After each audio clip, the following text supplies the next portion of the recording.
Imagina por un momento, esa inmensidad del océano. Implacable. Uf. Y ahora una situación límite. Adiós comunicaciones, el equipo falla, y la orden es abandonar el buque. Ya. Sí. ¿Qué pasa entonces? ¿Hay algo, una última red, cuando todo lo demás literalmente se ha ido a pique? Pues mira, es el escenario que nadie quiere vivir, ¿no? Pero la industria marítima tiene que estar lista. Claro. Y sí que hay un último recurso. Pero ojo, no es un teléfono para llamar y charlar. No. Es algo más básico, más crudo. Una señal de socorro pura y dura. Un grito tecnológico, vamos, para que se oiga en medio del caos. Justo ahí queríamos llegar. Hoy vamos a hacer un análisis a fondo de un cacharrito que no está hecho para hablar, sino para sobrevivir. Ajá. La radiobaliza de localización de siniestros, o como todo el mundo la llama, la EPIRB. Eso es. La hiper. Esa última línea de defensa tecnológica diseñada para activarse y avisar al mundo cuando pasa lo peor. Y para entenderla bien, nos vamos a basar en ideas y conocimiento de un podcast que sabe mucho de esto, Marilei. Buena fuente. Sí, desgranan muy bien estos temas de seguridad marítima. Y nuestro objetivo hoy, pues, es entender bien qué es una IPIRB, cómo funciona su tecnología para lanzar la alerta de rescate global. ¿Y por qué es tan fundamental, no? Y por qué es efectivamente una pieza clave, irrenunciable, en la seguridad en el mar hoy en día. Perfecto, pues venga, al lío. Vamos a desgranarlo. IPIRB, ¿qué significa exactamente? Y sobre todo, ¿para qué sirve? ¿Cuál es su función esencial? Vale. IPIRB son las siglas en inglés. Emergency Position Indicating Radio Beacon. Radiobaliza indicadora de posición de emergencia. Exacto. Y su función, y esto es la clave para entenderla, es transmitir una señal de socorro. Punto. Solo eso. Solo eso. No sirve para llamar a casa ni para mandar el parte del tiempo. Su única razón de ser es lanzar una llamada de auxilio digital cuando hay vidas en peligro. Nada más. Entendido. Misión única y crítica. Socorro. Y según la fuente, ¿qué características tiene? ¿Físicas, operativas? Porque no es un equipo más del puente, ¿verdad? No, para nada. A ver, primero, es un transmisor de radio, portátil. Aunque esté en su soporte, la puedes coger y llevártela. Ajá. Es autónoma. Tiene sus propias baterías, de larga duración, pensadas para aguantar al menos 48 horas transmitiendo, incluso a temperaturas bajo cero. Importante eso. Muy importante. Totalmente independiente de la energía del barco. Y tercero, y quizá lo que más la define, está diseñada para funcionar automáticamente como último recurso. Automáticamente. Sí, pensando en que a lo mejor no hay nadie que pueda activarla manualmente. Automático, autónomo, portátil. Un diseño pensado para lo peor de lo peor. Está claro. Dices que transmite una señal, pero ¿quién la escucha? En medio de la nada, ¿cómo se asegura uno de que esa llamada de auxilio llega? Pues aquí entra en juego una infraestructura mundial impresionante. El sistema internacional COSPAS-SARSAT. Suena importante. Y lo es. Es un ejemplo genial de colaboración internacional. Nació con fines humanitarios. COSPAS lo puso la antigua Unión Soviética y SARSAT lo desarrollaron juntos Estados Unidos, Francia y Canadá. Vaya mezcla. Sí. Y juntos forman una red global de salvamento que cubre todo el planeta. Una colaboración que va más allá de fronteras para salvar vidas. Y no solo en el mar, ¿verdad? Aunque hoy nos centremos ahí. Correcto. El sistema también sirve para la aviación y para gente en tierra con balizas personales, las PLBs. Pero bueno, volviendo al mar, COSPAS-SARSAT usa una red de satélites. Satélites. Sí, hay satélites en órbita baja, los LEOSAR, que van barriendo la Tierra, y otros en órbita geoestacionaria, los GEOSAR, que están fijos sobre el ecuador. Y ambos tipos están todo el rato escuchando, en las frecuencias de socorro. Vale, y la EPIRB habla en una de esas frecuencias. ¿Cuál es la clave? La frecuencia fundamental, la de las EPIRB modernas, es 406 MHz. 406 MHz. 406. Eso es. Se eligió internacionalmente por cómo se propaga la señal y porque permite transmitir digitalmente, a diferencia de las viejas balizas analógicas de 121.5 MHz. Que aún se usan para algo, ¿no? Sí, ahora se usan más que nada para el homing, o sea, la localización final por los equipos de rescate. Algunas EPIRB aún emiten en 121,5 como señal secundaria, pero la principal, la buena, es la de 406 MHz, porque es digital. Digital. Y eso significa que lleva información. Aquí es donde se pone interesante la cosa, ¿no? No es solo un bip bip. Exacto. Esa es la gran ventaja. La señal digital de 406 MHz lleva un código único, un número hexadecimal de 15 dígitos. Es como la matrícula de la radiobaliza. El DNI de la EPIR. Algo así, sí. Entonces, cuando los satélites COSPAS-ARSAT pillan la señal, no solo reciben la alerta, sino que saben qué baliza es. Y además, los satélites LEO-SARC calculan la posición con el efecto Doppler, y muchas EPIRs modernas llevan ya un GPS dentro, Ah, claro. que mete la posición con una precisión de metros a veces directamente en el mensaje digital que envía. Vale, a ver si lo pillo. La EPIR se activa, manda su señal codificada en 406 MHz. Los satélites la detectan, identifican la baliza y saben dónde está, ya sea por Doppler o por el GPS que lleva. Y luego, ¿cómo llega eso a un equipo de rescate? ¿Cuál es la cadena? El proceso está muy optimizado para ir rápido. Paso 1. La EPIR se activa, automáticamente o a mano. ¿Ok? Los satélites COSPAS-ARSAT captan la señal de 406 MHz, calculan la posición y leen el identificador. Paso 3. Esa info se retransmite inmediatamente a una estación terrena del sistema. Se llaman LUT, Local User Terminal. Hay una red de LUTs por todo el mundo. Cubren todo. Todo. Paso 4. La LUT procesa los datos del satélite y los manda, casi al instante, al Centro Coordinador de Rescate, el RCC, que sea responsable de esa zona marítima, de esa región de búsqueda y rescate SRR. ¿Y el resultado es? Que en cuestión de minutos, a veces menos, ¿no? Sí, muy rápido. Pero el RCC que toca sabe que hay una emergencia grave, tiene una posición súper precisa y, lo más importante, sabe quién está en peligro. Exacto. Pero siempre y cuando la baliza esté bien registrada. Ahí le has dado. Has tocado un punto crítico, que la fuente Mares y Ley recalca muchísimo. El registro de la EPIRB. Claro, el código único. Ese código único no sirve de casi nada si no está asociada a información real en una base de datos. Cada EPIRB tiene que estar registrada obligatoriamente. En la autoridad marítima del país de la bandera del barco. ¿Y qué información lleva ese registro? Me imagino que no solo el nombre del barco. Que va, mucho más. Datos vitales. Nombre del buque, su número MMSI. ¿El de la radio VHF? El mismo, sí. Características del barco, tipo, eslora, color del casco, cuánta gente suele ir a bordo, datos de contacto de la naviera o del dueño, teléfonos 24 horas, correos. 24 horas, claro. Fundamental. E incluso un contacto de emergencia en tierra. Todo lo que ayude al RCC a entender qué pasa y a contactar con alguien en tierra para confirmar y pedir más detalles. Uf, esto cambia la perspectiva. No es papeleo sin más. Es vital. ¿Qué pasa si se activa una EPIRB sin registrar? ¿O con datos viejos? ¿Un teléfono que ya no existe? Pues es un fallo humano que puede ser catastrófico. Es como si llamas al 112 desde un número oculto y no hablas. ¿Ya? El RCC recibe la alerta, sabe que alguien en algún sitio está en apuros. Pero, ¿quién es? ¿Qué barco? ¿Cuánta gente? ¿A quién llamo para confirmar? Es lanzar una bengala sin cara. Retrasa todo. Retrasa la identificación, complica evaluar la situación y puede retrasar fatalmente el inicio y la organización del rescate. Y el tiempo, en esas situaciones, es vida.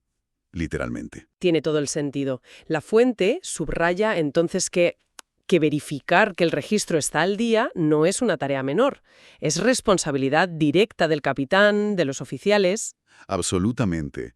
Es tan importante como comprobar que la baliza funciona, que la batería esté en fecha, que la SAF hidrostática no está caducada. La tecnología sola no basta. Necesita el proceso humano correcto detrás. El registro es el puente entre la señal y la identidad del náufrago.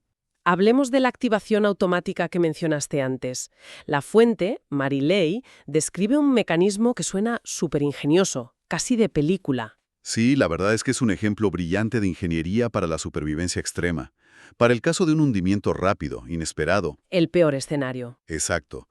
La EPIR normalmente va fuera, en un sitio despejado, como la aleta del puente, ¿sabes? Dentro de un soporte con una tapa protectora, la caja blanca esa que se ve. Sí, la he visto. Pues la pieza clave ahí dentro es la zafa hidrostática, o HRU por sus siglas en inglés, Hydrostatic Release Unit. Zafa hidrostática. Suena potente. ¿Pero cómo funciona? ¿Qué hace? Pues el principio es bastante simple, pero muy fiable. La HRU es un dispositivo calibrado que reacciona a la presión del agua. A la presión. Sí, si el barco se hunde, cuando la EPIRB sumergida llega a cierta profundidad, normalmente entre 1,5 y 4 metros, No mucho, entonces. no relativamente poco. A esa profundidad, la presión del agua es suficiente para activar un mecanismo interno. A veces es como un pequeño cortador, otras veces rompe un perno de plástico calibrado. El caso es que esta acción libera la radiobaliza, la suelta de su soporte. Se suelta sola por la presión. ¿Y entonces qué? ¿Se queda ahí abajo? No, no. Una vez libre, la EPIRB está diseñada para flotar sí o sí. Y además para ponerse derecha sola con la antena hacia arriba. Ah, mira qué bien. Sube a la superficie por flotabilidad. Y justo cuando emerge y sus sensores detectan que está flotando libre en el agua, a menudo son dos contactos que hacen circuito al mojarse con agua salada. Conductora, claro. Exacto. Pues un interruptor interno la activa automáticamente. ¡Zas! Y ahí empieza a emitir la señal de 406 MHz. Y, si la lleva, enciende la luz estroboscópica, el flash ese potente, para que la vean. Es fascinante cómo se anticipa la posibilidad de que la tripulación ni siquiera pueda llegar a ella. El diseño asume el peor caso. Hundimiento rapidísimo, sin tiempo para nada. Esa es la filosofía de la activación automática. Es la red de seguridad final. Final. Pero ojo, esto no quita que también se pueda y se deba activar manualmente si la situación lo permite. Claro. En un abandono de buque más controlado, el procedimiento es sacarla del soporte a mano y darle al botón de activar. Y eso nos lleva justo al procedimiento práctico, en medio de la crisis. La fuente Mar y Ley habla de qué hacer cuando se oye la orden de abandonar el buque. ¿Qué es lo correcto, según los expertos? Pues la directriz es clarísima y fundamental. El oficial o tripulante que esté designado para ello tiene que llevarse la EPIRB consigo, a la balsa salvavidas, al bote de rescate. Nunca dejarla atrás si puedes cogerla. Nunca. Es un salvavidas demasiado valioso como para dejarlo en el barco que se hunde. Vale, de acuerdo. La EPIRB está en la balsa. ¿Y ahora qué? ¿La guardamos dentro con las galletas y el agua? Pues aquí vienen unos pasos súper importantes, que a veces con los nervios se olvidan. Primero, comprobar que está activada. Lo más fácil es buscar la luz, el flash intermitente. Si parpadea, está emitiendo. Ok, activada. Segundo, y esto es crucial, la fuente lo recalca mucho, hay que amarrarla con un cabito corto, una rabiza, para que flote libremente fuera de la balsa. Fuera. Sí, fuera, flotando en el agua, pero atada a la balsa para no perderla. Y tercero, intentar que la antena quede lo más vertical posible, apuntando al cielo. Para que la señal llegue bien a los satélites. Qué curioso. ¿Por qué fuera? ¿Por qué es tan importante que flote fuera? Uno pensaría que dentro está más segura, más protegida. Pues lo interesante aquí, y lo explican bien en Mar y Ley, es la razón técnica. La capota de la balsa, aunque parezca solo una lona naranja, puede fastidiar bastante la señal. La lona. Sí, puede atenuar o incluso bloquear las señales de radio débiles, como las del GPS que la EPIBR necesita pillar para saber dónde está, si lleva GPS, y también la propia señal de 406 MHz que manda hacia los satélites. ¡Caramba! Entonces, si la dejas fuera, flotando al lado, aseguras que tenga visión directa con el cielo, sin obstáculos, y eso maximiza las posibilidades de que la detecten rápido y la localicen con precisión. Es un detalle técnico práctico que puede marcar la diferencia entre que te encuentren rápido o tarden mucho más. Exacto. Subraya la importancia no solo de tener el equipo, sino de saber usarlo bien, incluso bajo un estrés brutal. Totalmente. La formación, saber el procedimiento, es tan vital como la tecnología en sí. Un equipo genial, mal usado, pues puede no servir de nada. Para ir cerrando ya y poner esto en perspectiva, ¿cómo encaja la EPIRB en el gran esquema de la seguridad marítima mundial? La fuente la mete como pieza clave del GMDSS, el Sistema Mundial de Socorro y Seguridad Marítima. Pues sí, si lo vemos en el conjunto, la EPIRB es, como bien dice la fuente, la póliza de seguro de vida definitiva del GMDSS. A ver, el GMDSS tiene muchas capas, ¿no? Tienes la radio VHF con la llamada selectiva digital, la DSC, para alertas cerca. Sí. La radio de onda media y corta, también con DSC, para más lejos. Las comunicaciones por satélite, como Inmarsat-C, para mandar mensajes de socorro. Pero todos esos sistemas dependen de que el barco flote, tenga energía y haya alguien que los use. Ahí está la clave. Dependen de la acción humana consciente y de que el barco y sus sistemas estén más o menos enteros. La EPIRB, sobre todo con su activación automática, está pensada para ser la garantía final. La última bala. Eso es, la promesa de que aunque el barco se parta en dos de repente, aunque un incendio arrase el puente y corte la luz, aunque la tripulación tenga que saltar al agua sin tiempo para nada, la alerta se va a activar igual. Es como un guardián silencioso. Exacto. Solo habla cuando la cosa es desesperada de verdad. Y cuando habla, pone en marcha toda una maquinaria global de rescate, con COSPAS-ARSAT y los RCCs, correcto. Refleja perfectamente la idea central del GMDSS, usar toda la tecnología posible para que nadie se quede solo, aislado, sin poder pedir ayuda en la inmensidad del océano. Es un ejemplo clarísimo de cómo la ingeniería y la cooperación internacional se ponen al servicio de salvar vidas en el mar. Entonces, resumiendo este análisis profundo, la EPRB es un dispositivo autónomo, a menudo automático, dedicado solo a una cosa: emitir una señal de socorro con la posición, a través de satélites. Eso es. Su registro correcto y saber usarla bien son absolutamente cruciales, y representa la última esperanza tecnológica cuando ocurre una catástrofe en el mar. Una síntesis muy acertada, ¿sí? Un equipo diseñado no para el día a día, sino para el peor día posible. Un ejemplo claro de esa planificación para lo peor que exige navegar. Y para terminar, basándonos en todo esto que hemos hablado, queda una reflexión interesante flotando. Hemos visto que la EPIRB es un sistema muy automático, pensado para funcionar incluso sin que nadie intervenga en el momento crítico del hundimiento. Claro, lo que nos lleva a preguntarnos, ¿no? ¿Cómo influye que exista esta tecnología autónoma, esta red de seguridad final?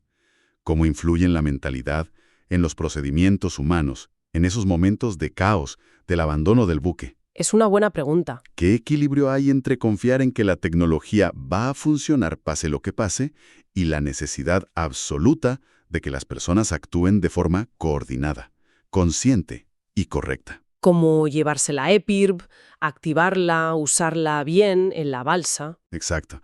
Acciones humanas para asegurado supervivencia una vez que la alerta ya se ha activado. Es una cuestión abierta, ¿sabes?, sobre esa interacción compleja entre nosotros y los sistemas automáticos en situaciones de estrés máximo, donde cada segundo es oro.